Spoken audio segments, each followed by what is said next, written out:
This video is played best in HD quality. Now let's move on to the question.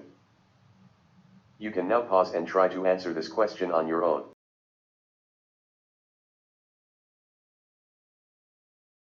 Now let's tackle it together, using process of elimination.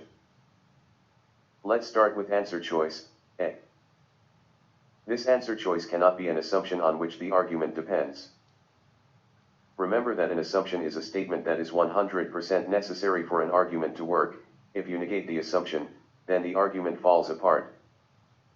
So, if we negate this answer choice, chemical compounds that are completely safe for workers at electronics manufacturing plants do exist. The negation of this answer choice does not invalidate the argument. The existence of safe chemical compounds is irrelevant to the discussion about the harmful effect of two particular chemical compounds. Eliminate choice A, and move on to the next answer choice, B. This answer choice is clearly the assumption on which the argument depends. Let's test it using assumption negation technique. Negated answer choice: if silicon dioxide causes cancer, it takes 3 years or longer for cancer to become detectable. The negation of this answer choice destroys the argument.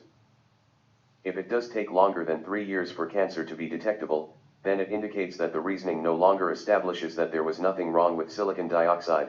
After all, it's been only 3 years, and the fact that the incidence of cancer hasn't declined can easily be attributed to silicon dioxide. On the real test, given the reliable nature of the assumption negation technique, you'd be best moving to the next question, to save yourself the valuable time. However, for learning purposes, let's ensure that the remaining answers are wrong. Let's review answer choice, C. This answer choice cannot be an assumption on which the argument depends.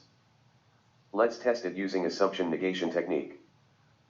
Negated answer choice: workers at electronics manufacturing plants continue to work after being diagnosed with cancer. The negation of this answer choice does not invalidate the argument, it is simply irrelevant. Eliminate this answer choice, and move on to the next answer choice, D. This answer choice cannot be an assumption on which the argument depends, because it is a restatement of the already available information. The percentage of people who were newly diagnosed with cancer has remained the same. Remember that on GMAT an assumption is an additional premise, something unstated in the passage and something that supports the argument. Eliminate this answer choice, and move on to the next answer choice, E.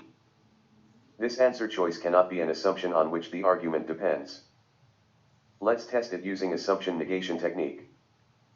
Negated answer choice: eliminating exposure to silicon dioxide at electronics manufacturing plants was the only feasible way to reduce the risk of cancer.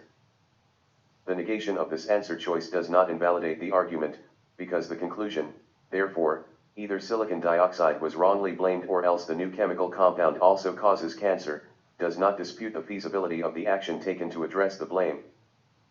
It disputes the blame itself. So, by process of elimination, we have confirmed that option B is the correct answer choice.